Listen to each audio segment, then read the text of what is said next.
आज मैं एक्सप्लेन करने वाला हूँ बॉलीवुड की नई रिलीज मूवी सम्राट पृथ्वीराज को।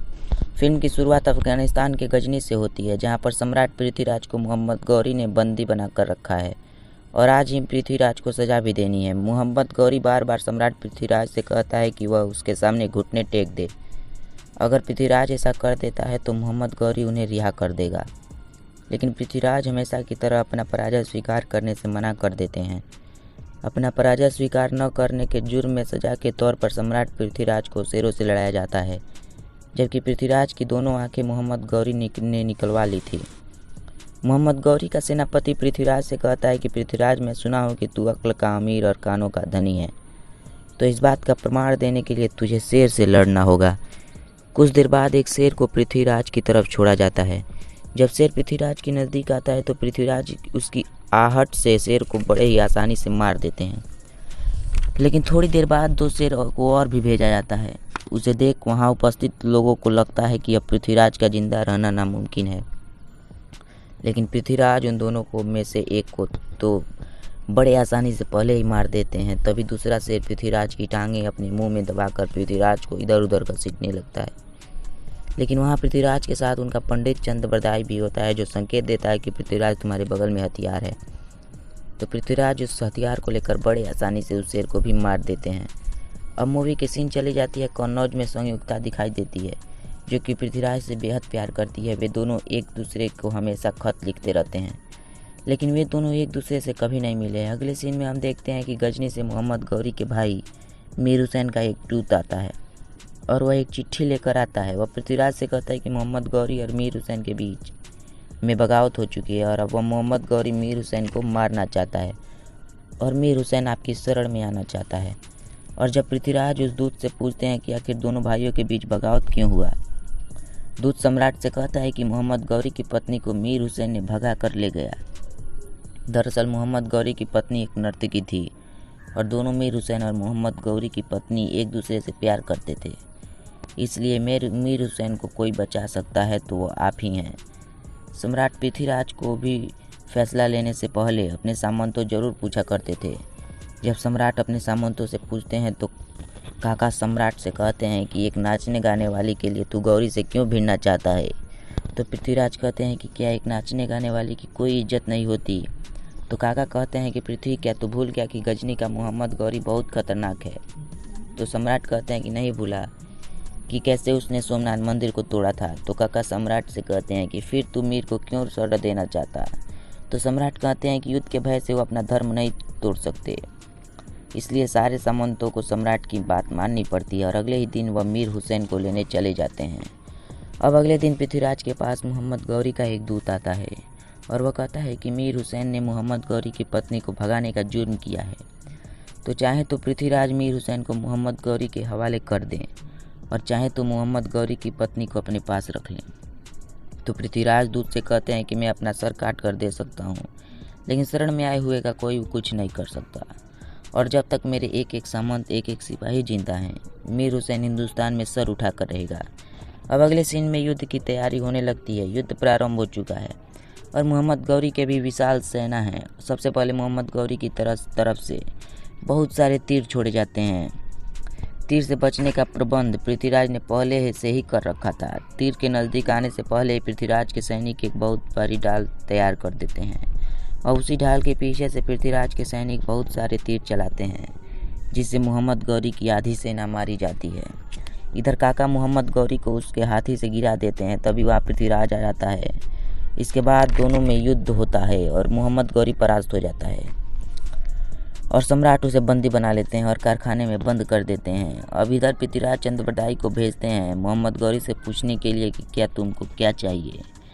मोहम्मद गौरी चंद्रबरदाई से कहता है कि उसे मौत चाहिए, क्या तुम्हारा सम्राट दे सकेगा। तो चंद्रबरदाई कहते हैं कि अगर आपको पृथ्वीराज सजा देते हैं तो इसमें पृथ्वीराज की हार होगी। पृथ्वीराज की विजय तो तब होगी जब पृथ्वीराज हारे और वही तुम्हें मौत की सजा दें।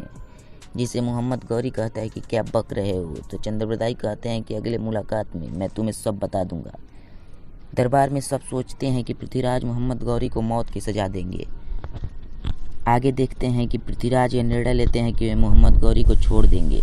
सारे सामंत मना करते हैं और कहते हैं कि मोहम्मद गौरी को उसे मौत की सजा दी जाए। लेकिन सम्राट उसे एक और मौका दे देता है। अगले सीन में हम देखते हैं कि सम्राट पृथ्वीराज चौहान अजमेर के राजा थे, साथ में उन्हें दिल्ली का भी राजा बना दिया जाता है। लेकिन जब यह बात कन्नौज के राजा जयचंद को पता चलता है कि पृथ्वीराज को दिल्ली का भी राजा बना दिया गया है, तो वह बौखला जाता है। उसे तो ऐसा ही लगता था कि दिल्ली का राजा वही बनने वाला है। जयचंद्र की बेटी का नाम संयुक्ता था और संयुक्ता पृथ्वीराज से प्रेम करती थी। ये बात जयचंद को नहीं मालूम था। जयचंद तो सिर्फ दिल्ली से मतलब रखता था। अगले सीन में हम देखते हैं कि जयचंद का एक दूत पृथ्वीराज के दरबार में आता है।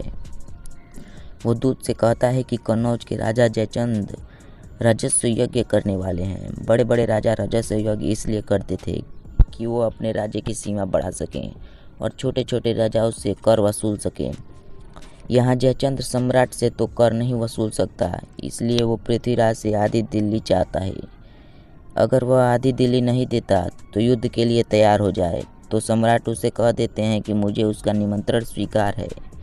दूसरी तरफ जयचंद्र एक षड्यंत्र रचता है कि वह अपनी बेटी संयुक्ता का स्वयंवर रच देता है, जिसमें पृथ्वीराज के दोस्त आ सकते हैं लेकिन पृथ्वीराज नहीं आ सकता। और इधर संयुक्ता जयचंद्र से बात करती है कि वह सम्राट से प्यार करती है और उन्हीं से शादी करेगी, वरना उसी यज्ञ में कूदकर अपनी जान दे देगी। जयचंद्र को यह बात भी मालूम थी कि वो जो निमंत्रण को ठुकराता है उसे युद्ध करनी पड़ती है। इसका तोड़ जयचंद्र के पास था। उसने कहा कि महल के दरवाजे पर सोने का पृथ्वीराज का पुतला बना दिया जाए। जब ये बात संयुक्ता को पता चली तो सबसे कह दी कि वो पृथ्वीराज से प्यार करती है और उसी से शादी करेगी। और इधर संयुक्ता सम्राट के पुतले से के पास जाती है और उसे माला पहना देती है। देखते ही देखते सम्राट पृथ्वीराज भी अपने काका और चंद्रप्रदाई के साथ वहाँ बिन बुलाए आ गए और संयुक्ता को अपने घोड़े पर बैठा कर ले गए। यह गलत भी नहीं था, क्योंकि पृथ्वीराज बाहर से ही संयुक्ता को ले जाते हैं। अब पृथ्वीराज संयुक्ता को अपने महल में लेकर आ गए तो पृथ्वीराज के घर के बुजुर्ग लोग सम्राट से कहते हैं कि उसने ये काम गलत किया है। वे चाहते हैं कि वे संयुक्ता को सम्मान के साथ जयचंद्र के घर छोड़ाए, जिससे बाद में जयचंद्र से बात करके रीति रिवाज के साथ बारात लेकर जाएंगे। लेकिन यहाँ संयोगिता उन बूढ़े आदमी को ऐसी बात सुनाती है कि उनका मुंह बंद हो जाता है। अगले दिन पूरे रीति रिवाज के साथ संयुक्ता और पृथ्वीराज की शादी कराई जाती है, जिसमें सभी लोग मौजूद होते हैं और सभी खुश भी होते हैं। साथ ही उसे दरबार में ले जाकर बराबरी का दर्जा भी दिया जाता है और पृथ्वीराज पूरे प्रजा से कहते हैं कि वह बिना हिचकिचाए संयुक्ता से अपना प्रॉब्लम बता सकते हैं। आगे हम देखते हैं कि संयोगिता और पृथ्वीराज कुलदेवी के दर्शन के लिए जा रहे होते हैं। जाने से पहले अपने काका से मिलते हैं तो पृथ्वीराज काका से कहते हैं कि उनके लिए वे क्या मांगें। तो वे कहते हैं कि धरती और मातृभूमि के लिए सबसे पहले मरने का हक उन्हें मिले। थोड़ी देर बाद हम जयचंद्र को देखते हैं कि वह अपने सामंतों से कहता है कि भाई गौड़पुर पर जाकर हमला करें और उसे अपने कब्जे में करें। तो जयचंद्र की पूरी सेना गौड़पुर की तरफ निकल जाती है। वहीं दूसरी तरफ सम्राट की सेना को भी यह पता चल चुका था कि जयचंद्र की सेना गौड़पुर पर अटैक करने वाली है। लेकिन प्रॉब्लम ये थी कि सम्राट यहाँ पर नहीं थे, इसलिए युद्ध उन्हें बिना सम्राट के ही लड़ना था। और इस बात से सभी लोग मान भी जाते हैं। अब क्योंकि युद्ध होना था, इसलिए काका अपनी आंखों की पट्टियों को निकाल देते हैं और फिर युद्ध के लिए गौड़पुर पहुंच जाते हैं, जहां पर सम्राट व जयचंद्र की सेना के बीच युद्ध होता है, जिसमें सम्राट की सेना वीरता से सामना करती है। लेकिन काका के साथ 64 सामंत व सैनिक मारे जाते हैं।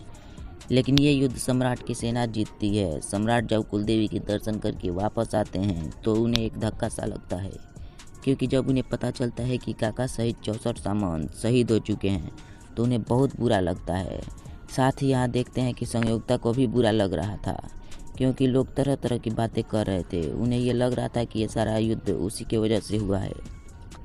आगे देखते हैं कि जो 64 सामंत शहीद हुए हैं उनके बच्चे और घर के आते हैं। वे कहते हैं कि उनके जगह पर वे ही आना चाहते हैं ताकि वे अपनी मातृभूमि व सम्राट की रक्षा कर सकें। इसलिए सम्राट उन्हें भगवा कलर की पगड़ी पहनाकर शामिल कर लेते हैं। आगे देखते हैं कि जयचंद्र गौड़पुर की युद्ध को पूरी तरह से हार चुका था और उसके पास अब कोई रास्ता भी नहीं था। इसलिए वो अपने पास एक सौदागर बुलाता है और मोहम्मद गौरी से एक सौदा करने के लिए कहता है, जिससे बाद सौदागर मोहम्मद गौरी के पास जाता है और मोहम्मद गौरी से कहता है कि अगर वह पृथ्वीराज चौहान को जिंदा पकड़कर जयचंद्र के हवाले करता है तो जयचंद्र उसे ढेर सारी रकम देगा। और ये बात सुनने के बाद मोहम्मद गौरी मान जाता है। अब मोहम्मद गौरी और सम्राट पृथ्वीराज के सेना के बीच में युद्ध शुरू हो जाता है, लेकिन 10 दिन हो चुके थे और तभी अभी तक कोई भी परिणाम नहीं निकला था। मोहम्मद गौरी के कुछ सैनिक मोहम्मद गौरी से कहते हैं कि ये लोग हमसे हारते क्यों नहीं हैं,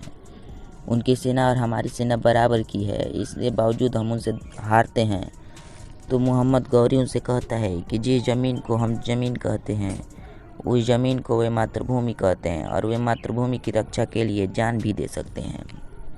मोहम्मद गौरी बहुत अच्छे से समझ जा चुका था कि वह पृथ्वीराज चौहान को सामने से तो नहीं हरा सकता था, इसलिए वे उन्हें छल से हराने की सोचता है। इसलिए मोहम्मद गौरी अपने कई सारे सैनिकों को सम्राट पृथ्वीराज चौहान के सैनिक जहां सोए हुए थे वहां भेज देता है।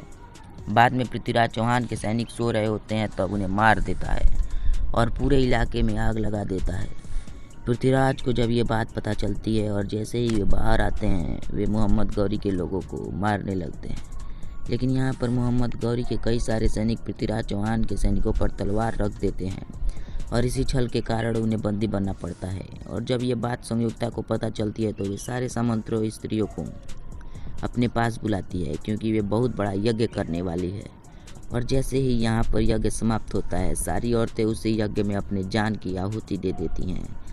आगे हम देखते हैं कि मोहम्मद गौरी चंद्रबरदाई से मिलता है, जो कि उनकी दूसरी मुलाकात थी। पहली मुलाकात मोहम्मद गौरी से जेल में हुई थी।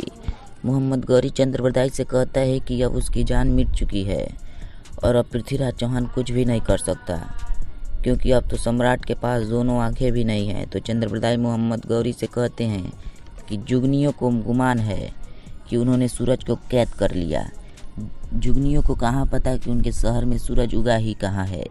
साथ में चंद्रबरदाई मोहम्मद गौरी से ये भी कहते हैं कि अभी तक उन्होंने सम्राट का शौर्य देखा ही कहाँ है, उन्होंने अभी उन्हें धोखे से ही हराया है। अब अगले दिन जैसे ही पृथ्वीराज चौहान की मैदान में एंट्री होती है तो बाहर ही प्रजा पृथ्वीराज चौहान की जय जयकार करने लगती है, क्योंकि उन्होंने ऐसे सूरवीर को पहले कभी नहीं देखा था।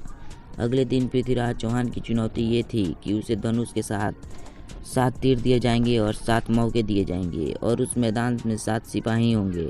वे आहट भी करेंगे। अगर पृथ्वीराज उन 7 सिपाहियों में से किसी एक को भी मार गिराया तो वो खुद को आज़ाद होंगे, साथ में सारे सिपाहियों को भी आज़ाद कर देंगे।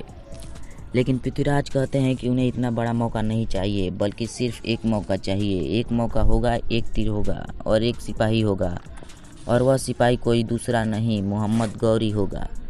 तो मोहम्मद गौरी उनके चैलेंज को स्वीकार कर लेता है, मैदान में उतर जाता है अपने घोड़े और भाले को लेकर। मोहम्मद गौरी उन्हें भटकाने की कोशिश करता है और अलग अलग रास्ते से उनकी तरफ भाला लेकर बढ़ता है।